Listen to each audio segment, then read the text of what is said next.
Com tantas cobranças ao John Texton, nem a mídia tá suportando mais. Os comentaristas já estão descendo a lenha, estão falando muitas coisas. A torcida começa a ficar abalada e nesse vídeo eu separei o melhor momento, o melhor corte da matéria para mostrar para vocês o que está acontecendo. Deixa aqui nos comentários o que é que você acha disso. Numa conquista de Libertadores, numa conquista de Brasileiro, beleza. Ele deu retorno técnico em campo, deu retorno financeiro e o futebol é assim mesmo. A gente sabe que hoje o mercado é dinâmico, o dinheiro gira mesmo. Agora, por exemplo, o Botafogo contratou o Jair para ficar 2, 3 meses e já ser negociado. Aí esse tipo de negociação eu acho que não faz muito sentido. O Jair hoje poderia ser um dos pilares desse esquema tático do Martin Anselmi, porque você falou aí da formatação que ele gosta, do 3-4-3, você tinha ali só um zagueiro de ofício, que era o Barbosa, aí o outro era o Matheus Ponte, que é um lateral direito, fazendo a saída pelo lado. O outro é o Newton, que é um volante que também sabe jogar recuado. Ainda que eles estejam treinando assim, é muito ruim você contratar um treinador que gosta desse tipo de esquema tático e você não tem zagueiros para ele escalar. O Jair, para mim, é o grande exemplo do que pode ser o Botafogo. E o que foi contratado para vir depois, o David Ricardo, também já foi negociado saiu, também. exatamente. O Jair, eu tô com os jogos dele, ele estreia no Botafogo em fevereiro do ano passado, no dia 23 de fevereiro. E o último jogo é no dia 28 de junho. Então são 4 meses e 22 jogos, um jogador muito promissor que o Botafogo acaba revendendo muito rapidamente. Assim, tem algumas questões que obviamente deixam o torcedor do Botafogo muito ressabiado, irritado até e com total razão. Primeiro, a comunicação da gestão do clube com o torcedor tem sido péssima, péssima. O torcedor do Botafogo hoje não faz ideia do que está acontecendo. O torcedor do Botafogo hoje vê os principais ídolos do clube indo embora, saindo. A gente vai falar aqui do Marlon Freitas, do Savarino. Aquela imagem ontem é patética, da camisa do Savarino no vestiário do Botafogo antes do jogo. Aquela imagem é patética, assim. Como é que deixam aquilo ali? Como é que deixa a camisa, já que estava claro que a gente já vinha sendo noticiado... E foi uma notícia ali de pré-jogo, né? Quase junto com a escalação sai a notícia. Já vinha sendo noticiado que o jogador estava negociando com o Fluminense. Então, assim, aquela imagem ali para o torcedor do Botafogo é vergonhosa. E aí o torcedor vê o Savarino saindo, vê o Marlon Freitas saindo. O Barbosa, por exemplo, deu uma entrevista falando também em tom, assim, não de despedida, mas de absoluta interrogação, de sem saber o que está acontecendo. Então, assim, hoje o torcedor do Botafogo não faz a menor ideia do que está acontecendo na gestão do clube, no interior do clube. O torcedor do Botafogo vê os principais ídolos indo embora, jogadores que em tese seriam contratados para elevar o nível técnico do clube indo embora e não consegue ver peças de reposição à altura chegando. O Botafogo tem feito contratou jogadores sem poder inscrever. Então, assim, hoje o Botafogo é uma absoluta incerteza. Só que a gente está falando de um time que vai estrear daqui a pouco no Campeonato Brasileiro e tem uma fase prévia de Libertadores para jogar já também. Então, e não assim, pode inscrever reforços. E não pode inscrever. Né? Então, assim, para quando é que vai começar o ano do Botafogo? Vai deixar para começar como foi no ano passado, em abril de novo? Sendo que esse ano o Campeonato Brasileiro começa no dia 28 de janeiro. Então, assim, nesse momento é muito preocupante a situação do Botafogo. É claro que pode vir daqui a pouco, até o Textor, segundo ele disse que tem recurso financeiro para poder quitar, mas também que o torcedor do Botafogo não consegue entender, porque se tem o recurso, por que não pagou ainda?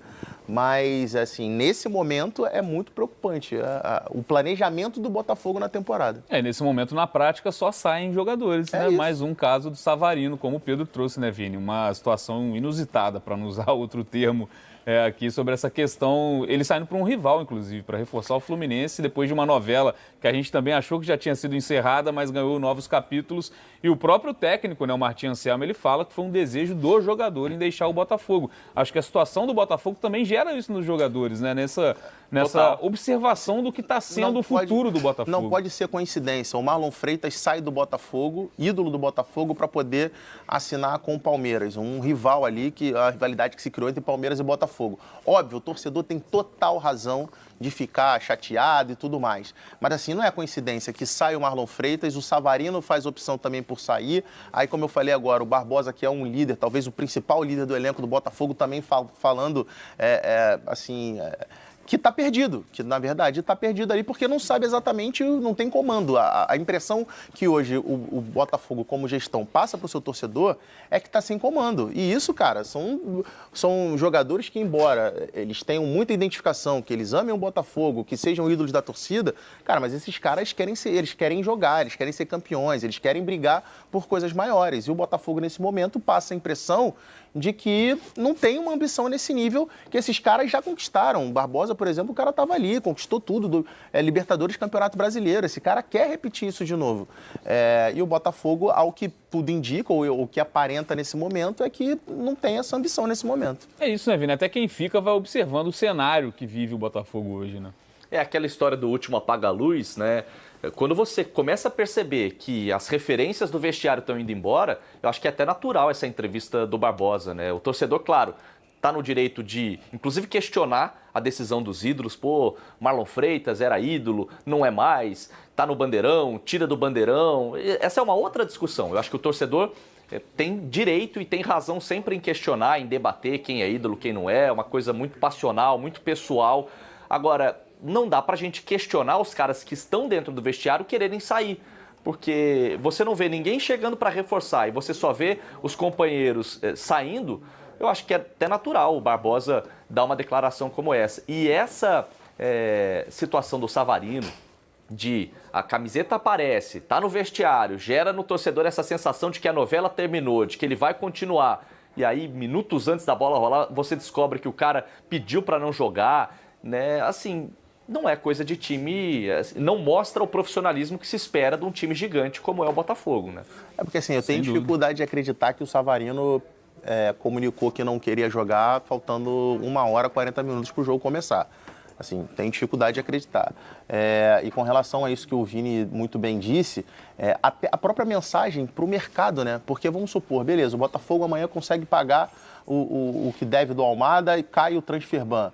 Mas qual é a comunicação que isso passa para os empresários, para outros jogadores que o Botafogo está no mercado em busca? Porque, assim, o empresário, o jogador, está vendo qual é a situação do Botafogo hoje. Essa galera se fala, se comunica. Então, assim, o cara liga lá pro Botafogo, sei lá, um atacante que o Botafogo esteja procurando, um zagueiro. Aí o cara liga para alguém lá de dentro do elenco. Vem cá, como é que tá o negócio aí? O cara, tá perdido, tá uma bagunça, tá complicado. Então, assim, até e aí, numa disputa contra um time mais estruturado, o Botafogo vai acabar perdendo todas. A própria mensagem para o mercado é muito ruim, mesmo que o Botafogo consiga se livrar desse transfer ban, para você conseguir trazer o jogador, para você conseguir vender um projeto para um atleta de alto nível, é muito complexo. Bom, vocês viram aí que os comentaristas eles são bem delicados quando vão falar nesse assunto. Eu sei que, querendo ou não, causa revolta na torcida, causa revolta em comentaristas, causa revolta em dirigente, que não contribui, não compactua, quer dizer, na verdade, também, né, com as coisas erradas que estão acontecendo, mas o ponto aqui é o seguinte. A gente sabe que a mídia e o Botafogo nunca andaram do mesmo lado, mas nesse quesito dá para ver o alerta vermelho. A torcida já começou aquele movimento, vocês sabem qual, inclusive a torcida do Botafogo. A nossa torcida, quer dizer, né? Tá tentando aí se movimentar para fazer um protesto dentro do Rio de Janeiro. Não sabemos os próximos passos e tudo isso está acontecendo justamente devido ao silêncio do Textor. Isso pode ser resolvido, John Textor. Eu sei que você tem capacidade, você tem, cara, grana você tem muito dinheiro. A gente sabe disso, mas dá para ser resolvido. Então, como que você deixou chegar nessa situação? Porque não só como a mídia fala, como nós sabemos, nós fomos campeão do Brasileiro, da Libertadores, recebendo muita grana. Esse ano que passou agora, fomos pro Mundial, arrecadamos mais de 290 milhões de reais. Aí você junta com premiações do ano passado, você junta com premiações, com vendas. Então, para onde foi a grana, cara? A gente não tem dinheiro para pagar fundo de garantia. Íamos perder o Danilo pro Palmeiras, que já estava acertando a base salarial. Inclusive, ele ia receber o mesmo que recebe no Botafogo, ele ia receber no Palmeiras. Então, o Botafogo tinha 60 dias que não pagava o fundo de garantia, então foi lá e pagou. Aí cortou de vez os laços de Danilo com o Palmeiras, que no caso poderia ir se completasse 90 dias que não recebesse o seu fundo de garantia. É lei, tá certo? Então, assim, isso dá para ser amenizado. Ele tem que vir a público, tem que falar alguma coisa. Mesmo a torcida, a maioria, não acreditando mais nas palavras dele, ele tem que dar algum norte para a torcida, o que está acontecendo, o que está se passando. Não é só os comentaristas que falam, a torcida quer resposta. Então, assim, acho que a gente precisa, primeiramente, do respeito, da hombridade da pessoa chegar a público e falar: poxa, vocês são o coração do Botafogo, o maior patrimônio do Botafogo são vocês. Então tá acontecendo assim, assim, assim. E nós estamos buscando para resolver. Custa nada falar isso. Cara, o cara meio que se embaraçou no tempo, sei lá. Ninguém sabe, é tudo muito nebuloso, infelizmente. E o que podemos fazer nesse momento é aguardar e esperar mais informações. Savarino já foi. Bom, pode acontecer do Barbosa sair, que não renovou ainda. Bom, é um caso, meu amigo, complicado do Botafogo esse ano. E o aporte, só Deus sabe se realmente vai cair nos cofres do Botafogo para nos livrar do transfer ban e trazer, sei lá, pelo menos o Medina ali para mexer um pouco naquele meio de campo do nosso elenco.